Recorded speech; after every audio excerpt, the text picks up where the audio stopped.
வாழ்க வளமுடன் நண்பர்கள் அனைவருக்கும் வணக்கம். நான் உங்கள் நண்பன் Arjun, SEBI registered research analyst. New financier வீக்கில் இருக்கிறோம்.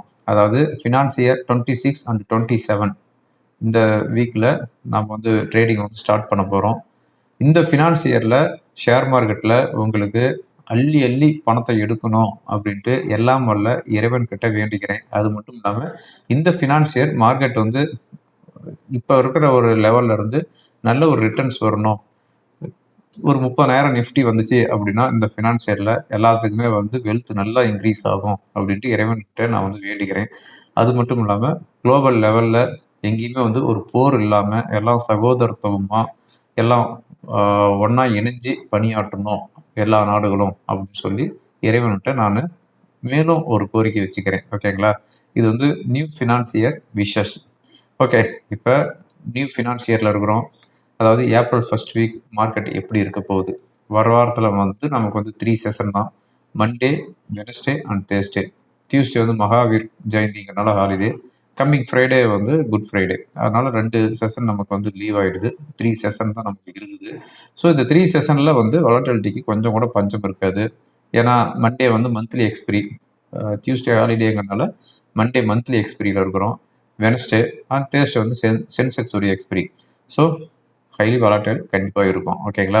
ஓகே, இப்போ வர வாரம் நிஃப்டியுடைய சப்போர்ட் என்ன, ரெசிஸ்டன்ஸ் என்ன, மேஜர் சப்போர்ட் அது பிரேக் ஆச்சுன்னா வேற அடுத்து என்ன சப்போர்ட்டு, இப்போ ஈரான் வார் எந்த சுச்சுவேஷனில் இருக்குது, அதாவது இந்த வீடியோ ரெக்கார்ட் பண்ணிட்டு இருக்கிறது 28 மார்ச் சாட்டர்டே நைட் 8:30 PM நான் வந்து ரெக்கார்ட் பண்ணிட்டு இருக்கிறேன். இது வந்து சண்டே மார்னிங் தான் போஸ்ட் பண்ணுவேன். ஏன்னா அந்த வீடியோ ரெக்கார்ட் பண்ணி நான் எடிட் பண்ணி அதுக்கப்புறம் போஸ்ட் பண்ணோம் அப்படின்னா நைட்டு 11:30 ஆகிடும். அதனால் சண்டே மார்னிங் தான் இந்த வீடியோ வரும். ஓகேங்களா? ஸோ இதுவரையும் வந்திருக்கிற ஹாட் நியூஸ், வர வாரத்தில் இருக்கிற ஈவெண்ட்டு, எஃப்ஐஸோட இண்டெக்ஸ் ஃபியூச்சர் பொசிஷன், ஸோ எல்லாத்தையும் பார்த்துடலாம். எங்கேயும் ஸ்கிப் பண்ணால் பாருங்கள். இந்த வீடியோ உங்களுக்கு கண்டிப்பாக யூஸ்ஃபுல்லாக இருக்கும். அது மட்டும் இல்லாமல் நான் வழக்கமாக சொல்கிறது தான், என்னோடய யூடியூப் சேனலை இதுவரையும் நீங்கள் சப்ஸ்கிரைப் பண்ணலை அப்படின்னா சப்ஸ்கிரைப் பண்ணிவிட்டு பாருங்கள். அதுதான் நீங்கள் எனக்கு ஒரு சப்போர்ட். ஓகேங்களா? ரைட். இப்போ வர வாரத்தை பார்க்குறதுக்கு முன்னாடி லாஸ்ட் வீக் என்னாச்சு, அதாவது நம்ம மார்க்கெட்டு 5th கன்சிக்யூட்டிவ் வீக்காக மார்க்கெட் வந்து டவுனில் வந்து க்ளோஸ் ஆகிருக்குது. இது வந்து ஆகஸ்ட் 2025 தான் இந்த கண்டினியூவாக 5th ஸ்ட்ரைட் வீக்காக வந்து டவுனில் இருந்துச்சு. இப்போ அதுக்கடுத்து ஒரு 7-8 மாதம் கழிச்சு இப்போ மறுபடியும் வந்து 5 வாரமாக தொடர்ந்து இறங்கி இருக்குது. ஓகே, இப்போ இருக்கிற பாசிட்டிவ் நியூஸ் என்ன, நெகட்டிவ் நியூஸ் என்ன அப்படின்னு பார்த்தோம் அப்படின்னா ஒரே ஒரு பாசிட்டிவ் நியூஸ் இருக்குது. அது வந்து நெகட்டிவ் நியூஸ்லேயும் வருது, இருந்தாலும் பாசிட்டிவ்ல நான் சொல்லிடுறேன்.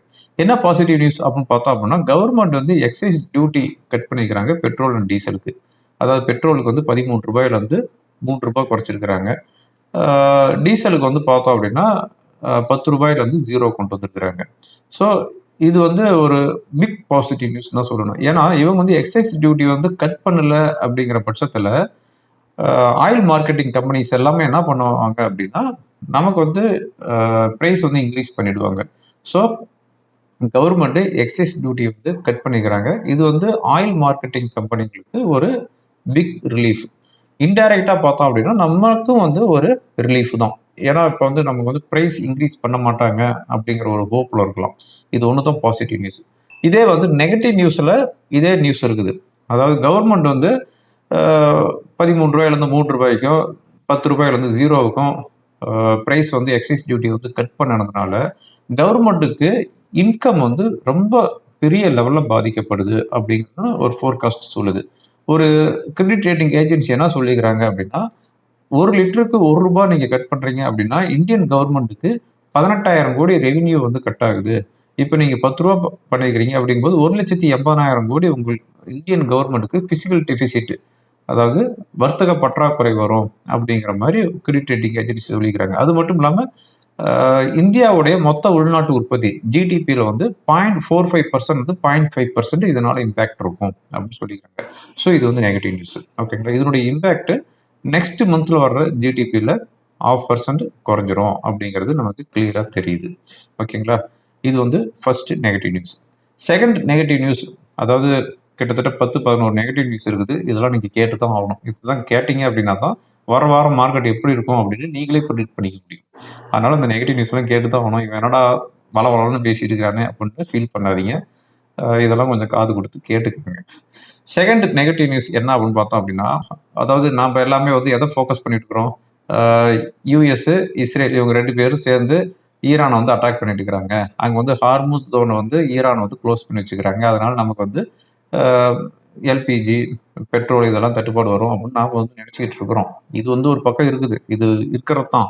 ஆனால் இன்னொரு பக்கம் நமக்கு வந்து எல்பிஜி கொடுக்குறோன்னு சொல்லிட்டு இருந்த நாடும் இப்போ வந்து பெட்ரோல் கொடுத்துட்டு இருக்கிற, அதாவது குரூட் ஆயில் கொடுத்துட்டு இருக்கிற ரஷ்யாவை உக்ரைன் சைலண்டாக அட்டாக் பண்ணியிருக்கிறாங்க.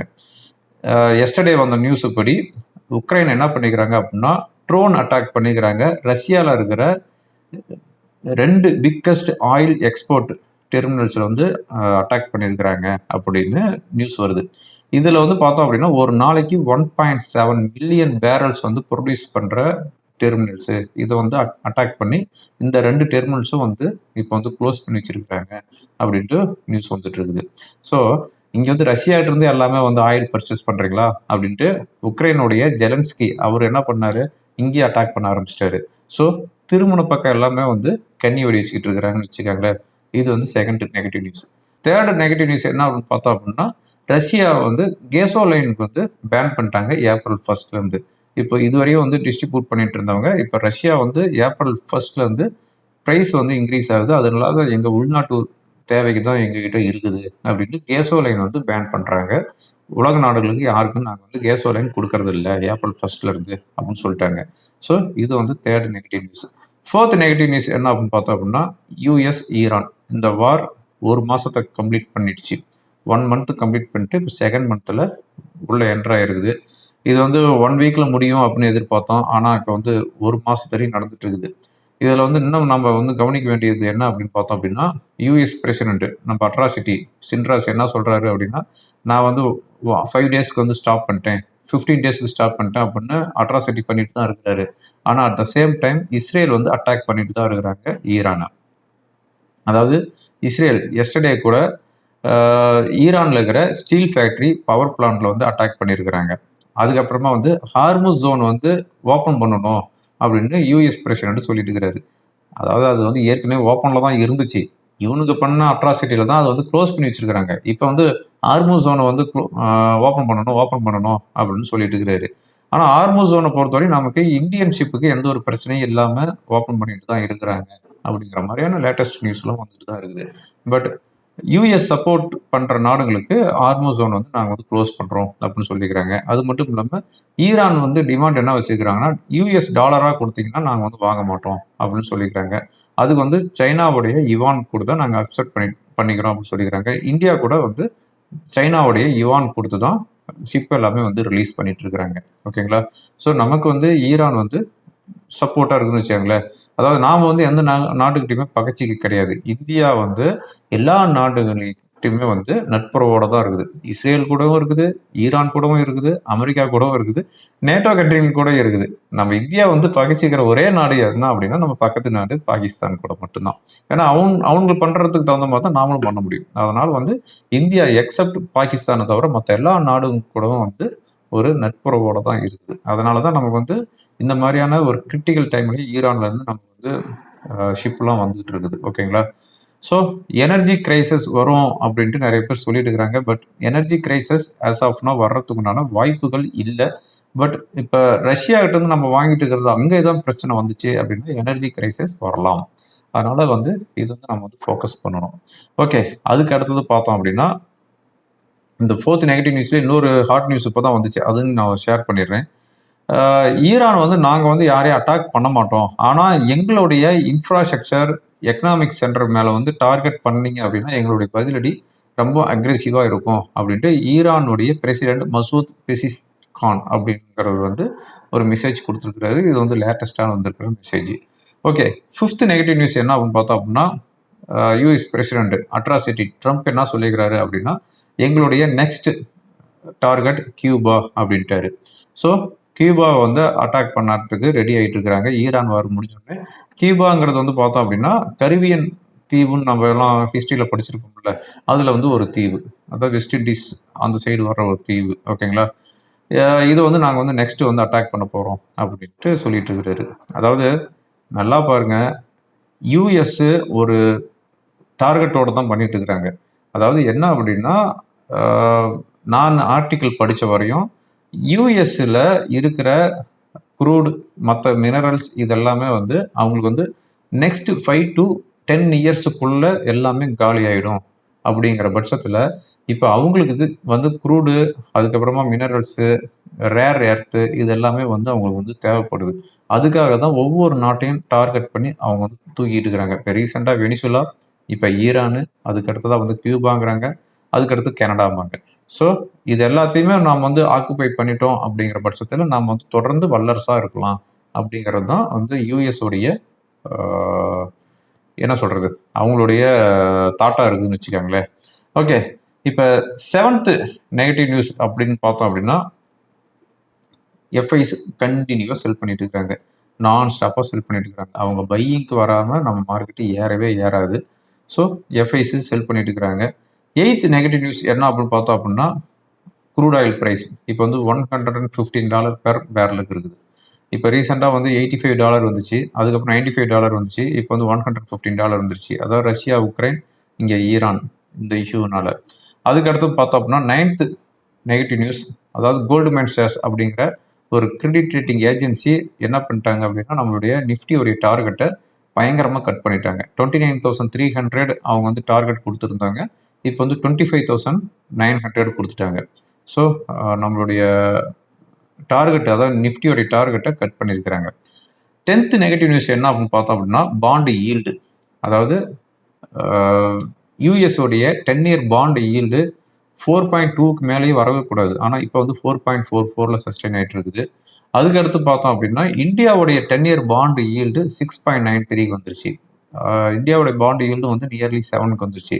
ஸோ எப்போவுமே வந்து பாண்டு இன்க்ரீஸ் ஆச்சு அப்படின்னா மார்க்கெட் வந்து டவுன் ஆகும். இப்போ பாண்டு ஈல்டு வந்து ரொம்ப அதிகமாகிட்டு இருக்குது. அதாவது பாண்டு ஈல்டு 4.4% ரிட்டர்ன் கொடுக்குது அப்படிங்கிற பட்சத்தில் அதை விட குறைவான ரிட்டர்ன் தான் வந்து ஈக்விட்டி மார்க்கெட் கொடுக்குது அப்படின்ட்டு எல்லாமே வந்து பாண்ட் மார்க்கெட்டில் இன்வெஸ்ட்மெண்ட் பண்ணுவாங்க. ஓகே, 11th நெகட்டிவ் நியூஸ் என்ன அப்படின்னு பார்த்தோம் அப்படின்னா, டாலர் இண்டெக்ஸ் 100க்கு வந்துருச்சு. டாலர் இண்டெக்ஸ் வந்து ரொம்ப ஸ்ட்ராங் ஆகிட்டு இருக்குது. ஓகே, இதுதான் 11 நியூஸ் நெகட்டிவ் நியூஸில் இருக்குது. பாசிட்டிவ் நியூஸில் ஒரே ஒரு நியூஸ் தான் இருக்குது. இவ்வளோ நெகட்டிவ் நியூஸ் இருக்குது. நம்ம மார்க்கெட் எங்கெங்கே ஏறப்போகுது. ஓகே, லாஸ்ட் வீக் பொறுத்தவரையும் சென்செக்ஸ் 915 பாயிண்ட்ஸ் டவுனில் க்ளோஸ் ஆகுது, 1.27%, 73,583ல் செட்டில் ஆகுது. நிஃப்டி 294 பாயிண்ட்ஸ் டவுனில் க்ளோஸ் ஆகுது, 1.27%, 22,820ல் செட்டில் ஆகுது. மிட் கேப் இண்டெக்ஸ் 1.3% டவுன் ஆகிருக்குது. Small cap 1%. அதாவது லாஸ்ட் வீக்கை பொறுத்தவரையும் ஐடி ஸ்டாக் மட்டும் தான் வந்து 1% இன்க்ரீஸ் ஆகிருக்குது. மற்ற எல்லா செக்டாரும் வந்து டவுனில் தான் க்ளோஸ் ஆகிருக்குது. Defence 4%, reality 3.5%, consumer durables 2.4%, metal index 2% டவுனில் க்ளோஸ் ஆகிருக்குது. லாஸ்ட் வீக்கை பொறுத்தவரையும் ஃபாரின் இன்ஸ்டிடியூஷனல் இன்வெஸ்டர்ஸ் 24,596 crore வந்து செல் பண்ணிக்கிறாங்க. டொமஸ்டிக் இன்ஸ்டிடியூஷனல் இன்வெஸ்டர்ஸ் 26,897 crore வந்து செல் பண்ணிக்கிறாங்க. நம்ம இந்தியன் ருபி 95க்கு வந்துருக்குது, அதாவது 94.84. இது நெகட்டிவ் நியூஸ் தான், அதில் நான் மிஸ் பண்ணிட்டேன்னு நினைக்கிறேன். இந்தியன் ருபி 94.84க்கு வந்துருக்குது. நான் வந்து 100 டார்கெட் சொல்லிட்டு இருந்தேன், இது ஒரு 4-5 மாதம் எடுத்துக்கோ அப்படின்னு சொன்னேன். ஆனால் இது போகிற ஸ்பீடை பார்த்தா ஏப்ரல் எண்டுக்குள்ளே 100 டச் பண்ணிடும் போல தெரியுது. ஓகேங்களா? ஓகே, இதுதான் லாஸ்ட் வீக் இருக்கிற positive news and negative news மார்க்கெட்டோடைய கண்டிஷன். இப்போ வர வாரத்தை பொறுத்தவரையும் ஈவெண்ட்ஸ் அப்படின்னு பார்த்தோம் அப்படின்னா, மண்டே இந்தியாவுடைய ஐஐபி டேட்டா இருக்குது, யூஎஸ் ஃபெட் சேர்பர்சன் ஜெரோம் போலுடைய ஸ்பீச் இருக்குது. டியூஸ்டே பொறுத்தவரையும் யூரோப் ஜோனுடைய இன்ஃப்ளேஷன் இருக்குது. ஈவினிங் வந்து யூஎஸ்ல வந்து ஜாப் ஓப்பனிங்ஸ் டேட்டா வருது. வெனஸ்டே, அதாவது ஏப்ரல் 1 அன்னைக்கு இந்தியாவிலேருந்து GST data, auto sales data வரப்போகுது. மார்னிங் 6 o'clock, ஈவினிங் 6 o'clock யூஎஸ்ஏலேருந்து ரீட்டைல் சேல்ஸ் டேட்டா வருது. அன்னைக்கு evening ISM manufacturing PMI data வருது. தேர்ஸ்டே யூஎஸ்ஏலேருந்து ஜாப்லெஸ் கிளைம்ஸ் டேட்டா வருது. ஃப்ரைடே அன்னைக்கு யூஎஸ்லேருந்து non farm payrolls data, unemployment data வருது. இதுதான் வர வாரத்தில் இருக்கிற ஈவெண்ட்ஸு. ஓகே, எஃப்ஐஸ் என்ன பொசிஷன் வச்சுக்கிறாங்க இண்டெக்ஸ் ஃபியூச்சரில் அப்படின்னு பார்த்தோம் அப்படின்னா, 85% இண்டெக்ஸ் ஃபியூச்சரில் ஷார்ட்டில் இருக்கிறாங்க. டொமஸ்டிக் 84% லாங்கில் இருக்கிறாங்க. கிளைண்ட் 70% லாங்கில் இருக்கிறாங்க. ப்ரிப்பரேட்டர் 65% லாங்கில் இருக்கிறாங்க. ஓகே, இதுதான் டேட்டாஸ். ஓகே, இப்போ வர வாரத்தில் நமக்கு நிஃப்டி என்ன தாங்க சப்போர்ட்டு, அதாவது மிக்சி ஓடுமா ஓடாதா, அதாவது நேற்று இன்று நாளைன்னு நினைக்கிறேன் அந்த படத்தில் மிக்சி கடையில் போய் அவன் ஒரு லேடி வந்து மிக்ஸி ஓடுமா ஓடாதான்னு கொடுக்கும்போது அவன் சொல்லுவான் இது சென்ட்ரிஃபியூகல் ஃபோர்ஸ் அப்படின்னு சொல்லி சயின்டிஃபிக்காக பேசுவோம் அப்படி. அப்போ அந்த லேடி சொல்லுவா அப்படி மிக்ஸி ஓடுமா ஓடாதா அதை சொல்லு அப்படின்னு சொல்லுவாங்க. அது மாதிரி மிக்ஸி ஓடுமா ஓடாதா அப்படின்னு பார்த்தோம் அப்படின்னா ஓடாது போல தான் தெரியுது போல நெகட்டிவ் நியூஸ் இருக்கும்போது. ஸோ நிஃப்டியோடைய சப்போர்ட் அப்படின்னு பார்த்தோம் அப்படின்னா 22,500. இந்த 22,500 கீழே சஸ்டெயின் ஆகிட்டு இருந்துச்சு அப்படிங்கிற பட்சத்தில் நெக்ஸ்ட் இமீடியட் சப்போர்ட் 22,250. அதாவது 250 பாயிண்ட்ஸ்லேயே ஒரு சப்போர்ட் இருக்குது. அதுக்கு அடுத்து பார்த்தோம் அப்படின்னா 500 பாயிண்ட்ஸ் ஃபாலோ ஆகிறதுக்கு உண்டான வாய்ப்பு இருக்குது 21,750. ஓகேங்களா? ஸோ ஃபர்ஸ்ட் டைமாக வந்து 21,000லாம் வந்துட்டோம்னு வச்சுக்கோங்களேன். Last support 21,750. ரெசிஸ்டன்ஸ் அப்படின்னு பார்த்தோம் அப்படின்னா 23,200 தென் 23,500. இந்த சப்போர்ட் அண்ட் ரெசிஸ்டன்ஸை பார்த்துக்கோங்க. டெக்னிக்கலாக இந்த லெவல்லாம் எங்கே வருது அப்படிங்கிறத நான் வந்து சொல்கிறேன் பாருங்க. இப்போ நம்ம பார்த்துட்டு இருக்கிறது நிஃப்டியோடைய டே கேண்டில் பார்த்துட்டு இருக்கிறோம். அதாவது இதுதான் இப்போ இருக்கிற சிச்சுவேஷன். ஒவ்வொரு கேண்டிலும் பாருங்கள் ஒரு big gap up, big gap down. So இப்போ இருக்கிற சப்போர்ட் அப்படின்னு பார்த்தோம் அப்படின்னா 22,500. இது வந்து நம்ம கொஞ்சம் எக்ஸ்பேண்ட் பண்ணணும் அப்படின்னா இந்த டேரிஃப் ஏப்ரல் வந்துச்சு பார்த்தீங்களா, லாஸ்ட் இயர் ஏப்ரல். அந்த டேரிஃப் வரும்போது வந்து ஒரு கேப்லாம் வந்துச்சு பாருங்கள். இந்த கேப்போடைய பாட்டம் 22,500. அதுக்கு அடுத்ததாக வந்து லாஸ்ட் இயர் ஏப்ரல் 8th அன்னைக்கு வந்து ஒரு கேப் அப் வந்துருக்குது. அதனுடைய பாட்டம் 22,250. ஓகேங்களா? ஒருவேளை இந்த 22,250 கீழே சஸ்டெயின் ஆகுது அப்படிங்கிற பட்சத்தில் இந்த டேரிஃப் அனௌன்ஸ்மெண்ட் பண்ணும்போது ஒரு பெரிய கேப் டவுனில் ஓப்பன் ஆச்சு நிஃப்டி. அதாவது கிட்டத்தட்ட 700-800 பாயிண்ட் கேப் டவுனில் ஓப்பன் ஆச்சு. அதனுடைய பாட்டம் அப்படின்னு பார்த்தோம் அப்படின்னா 21,750. இதுதான் இப்போ இருக்கிற ஒரு அல்டிமேட் சப்போர்ட் 21,750. இது வந்து இந்த 2025வது வருஷம் வந்து லோ அப்படின்னு சொல்லலாம். இந்த 21,750யும் பிரேக் பண்ணுது அப்படிங்கிற பட்சத்தில் then will take next support ஒரு 700 பாயிண்ட் டவுன் ஆகும் போல தெரியுதுங்க. 21,100 வரையும் வரும் மாட்டிருக்குது. ஸோ அது வந்து ஜனவரி 2024 இந்த 2 வருஷம் லோன்னு வச்சுக்காங்க. ஸோ இதுதான் வந்து இப்போ இருக்கிற சப்போர்ட். ரெசிஸ்டன்ஸ் அப்படின்னு பார்த்தோம் அப்படின்னா 23,200 தென் 23,500. பேங்க் நிஃப்டி பொறுத்தவரையும் சப்போர்ட் அண்ட் ரெசிஸ்டன்ஸ்ன்னு பார்க்குற பட்சத்தில் இப்போ சப்போர்ட் 53,300 51,300. 51,300ங்கிறது சப்போர்ட். ரெசிஸ்டன்ஸ் அப்படின்னு பார்த்தோம் அப்படின்னா இதுதான் ரெசிஸ்டன்ஸ். அதாவது ஒரு சார் 53,700ங்கிறது resistance. Support 51,300, resistance 53,700 bank Nifty. Okay friends, இந்த வீடியோ உங்களுக்கு ரொம்ப யூஸ்ஃபுல்லாக இருக்குன்னு நினைக்கிறேன். யூஸ்ஃபுல்லாக இருந்துச்சு அப்படின்னா ஃப்ரெண்டுங்களுக்கு ஃபார்வர்ட் பண்ணுங்கள். தேங்க்யூ ஃபார் வாட்சிங். வாழ்க வளமுடன்.